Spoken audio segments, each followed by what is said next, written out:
Bonjour à tous, bien-aimés, je vous invite à une lecture dans Matthieu, chapitre 5. Voilà, on peut ouvrir nos Bibles ensemble. Matthieu, chapitre 5. Et je vais lire à partir du verset 42 dans la version du Semeur, la Bible du Semeur. Donne à celui qui te demande et ne tourne pas le dos à celui qui veut t'emprunter. Vous avez appris qu'il a été dit, tu aimeras ton prochain et tu haïras ton ennemi. Eh bien, moi, je vous dis, aimez vos ennemis. Priez pour ceux qui vous persécutent.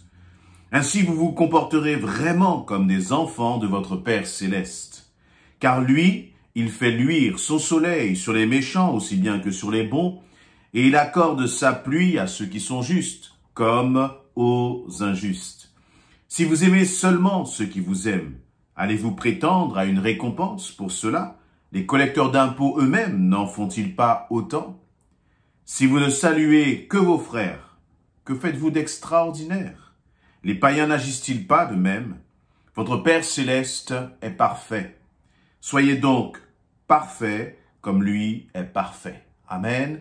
Voilà, dans ces quelques paroles, Jésus est en train donc d'enseigner, il enseigne à la foule et il leur enseigne justement une transformation dans la façon d'être et de réagir surtout face au rejet, de réagir face à la haine des autres, de réagir face à ce qu'on pourrait appeler des ennemis, c'est-à-dire des personnes qui vont qui t'en veulent, des personnes qui ont des agissements pour parfois te blesser et même voire te détruire. Et le Seigneur nous appelle là vraiment à l'égard de ces personnes à manifester de l'amour, Il va dire aimez vos ennemis et priez pour ceux qui vous persécutent. Et je crois qu'il y a un lien fort, étroit et puissant entre ces deux éléments-là. Il ne s'agit pas seulement d'aimer, mais il s'agit aussi de prier. Et je crois que c'est difficile d'aimer nos ennemis.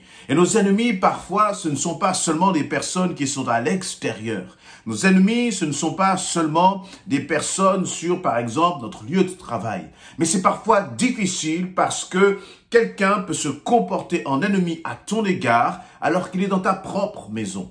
Alors que ça peut être ton époux, ton épouse. Ce n'est pas que toi, tu le considères comme un ennemi, mais ses agissements, les blessures qu'il peut parfois te faire à travers ses paroles, et voire même plus, de façon grave, ça peut être même physique. Eh bien, le Seigneur nous demande d'aimer. D'aimer non seulement notre prochain, mais ça, c'est simple. Et ça, il n'y a pas besoin d'être enfant de Dieu. Il n'y a pas besoin d'être quelqu'un transformé par Christ pour aimer son prochain. Mais pour rentrer dans cette dimension d'aimer son ennemi, nous avons besoin de toute la grâce du Seigneur. Et surtout, comme je le disais, lorsque ça se passe au sein du couple, lorsque ça se passe dans la famille, lorsqu'on a subi une trahison, le Seigneur nous encourage à aimer. Et ce qui est intéressant dans ce verset 44, je crois que le Seigneur nous donne là une clé. Il nous dit, aimez vos ennemis et priez pour ceux qui vous persécutent. Lorsque tu vas commencer à accepter d'obéir, c'est-à-dire de prier pour la personne qui te fait du mal, de prier pour cette personne qui te persécute, eh bien, ce qui va se passer, c'est que Dieu va commencer à changer et transformer ton cœur et tes sentiments. Voyez, là, je crois que, et comment faut-il prier, en fait, pour ces personnes qui nous persécutent, pour ces personnes qui te rejettent et qui ne t'aiment pas, qui te veulent du mal? La première chose, c'est bien sûr de ne pas prier pour que la foudre descende sur ces personnes, mais en priant déjà pour ces personnes.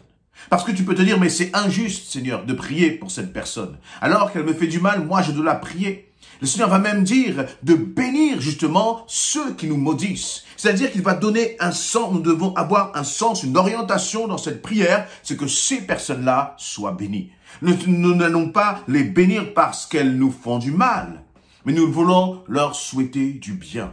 Et que va-t-il se passer lorsque nous allons commencer à faire cela? Eh bien, lorsque tu vas commencer à bénir ceux qui sont tes ennemis, lorsque tu vas commencer à bénir ceux qui te font du mal, eh bien, dans ton cœur, il va commencer à y avoir une transformation. Ce n'est pas forcément que celui qui est ton ennemi va changer. Ce n'est pas forcément que son cœur va être transformé. Mais ce qui va se passer, c'est que toi, tu vas être transformé parce que tu vas passer du temps dans la présence du Seigneur à prier pour cette personne. Tes sentiments vont commencer à être transformés. Et lorsque je parle de sentiments qui vont commencer à être transformés, eh bien, c'est tout simplement la colère et la rancune qui va s'apaiser dans ton cœur. Parce que la réalité, c'est que les ennemis, lorsqu'ils nous attaquent, lorsqu'ils nous font du mal, lorsqu'ils nous trahissent, eh bien, cela génère des sentiments négatifs en nous. Et ces sentiments négatifs vont commencer à porter des mauvais fruits dans nos cœurs.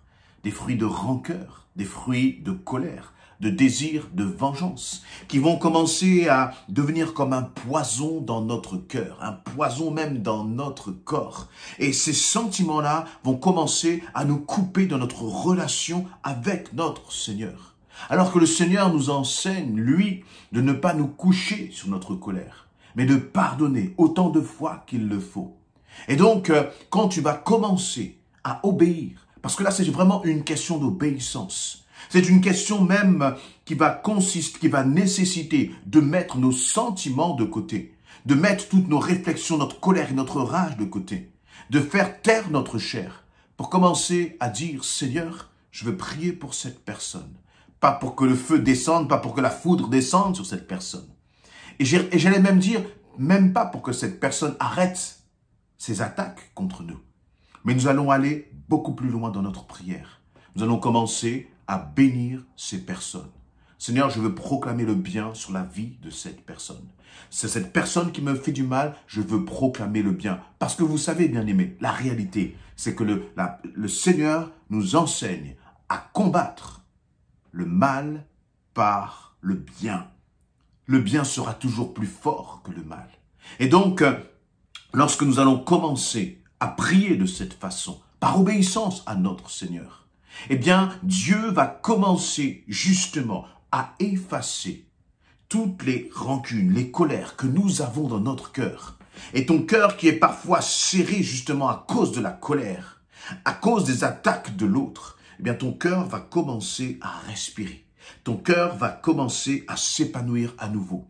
Et tu vas être comme une fleur, voyez, j'ai vraiment cette image de cette fleur qui commence à s'épanouir à nouveau. La relation même avec ton Seigneur va commencer à être pleinement rétablie. Pourquoi? Eh bien, parce que toi, tu as commencé à bénir ton ennemi. En bénissant ton ennemi, tu vas commencer justement à retrouver cette intimité avec ton Seigneur. Tu vas commencer à obéir à nouveau avec ton Seigneur. Tu vas commencer justement à chasser les nuages en fait qu'il y avait de colère, ces nuages de rancune. Et le Seigneur va commencer à penser même tes propres blessures. Et à travers cela, eh bien c'est comme si les liens, les chaînes que l'ennemi commençait à mettre autour de ton cœur à travers ces sentiments négatifs, ces chaînes vont commencer à tomber.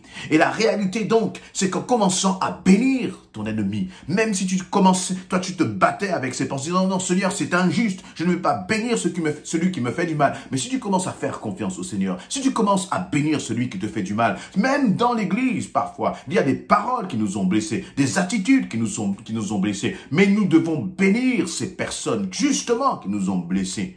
Et à travers cela, le Seigneur va te faire entrer dans une autre dimension, qui est simplement la dimension de la croix, qui est simplement la dimension que Jésus-Christ lui-même a manifestée sur la croix en nous aimant malgré nos offenses, malgré nos péchés, malgré notre rejet. Il nous a aimés. Et en faisant cela, c'est le cœur de notre Père que nous allons encore mieux comprendre, que nous allons encore mieux saisir. Et à travers cette attitude-là, eh bien, c'est toi qui pries, eh bien, qui va être libéré. C'est toi qui prie, qui va être délivré. Et c'est toi qui, de cette façon-là, qui va briser le pouvoir, justement, de, eh bien, l'ennemi, que l'ennemi avait sur toi. Parce que lorsque l'ennemi commence à te faire du mal et que toi, tu as le désir de se venger, eh bien, l'ennemi, à travers les sentiments qu'il a instaurés dans ton cœur, toi, tu vas ruminer cela. Et ton ennemi, lui, il est tranquille de son côté. Mais toi, tu vas ruminer cela dans ton cœur. Toi, tu vas commencer à souffrir. Toi, tu vas commencer à y penser nuit et jour. Alors que quand tu vas commencer à prier, ces pensées, tu vas en être libéré. Et je crois que notre Dieu est un Dieu de justice. Et donc, en commençant à prier justement pour que ton ennemi soit béni, Dieu fera justice dans le temps et le moment et dans les circonstances que lui décidera, mais toi en tout cas tu seras libéré. Et c'est toute l'œuvre du diable, justement, qui sera brisée parce que toi, tu auras pris autorité sur tous ces sentiments négatifs.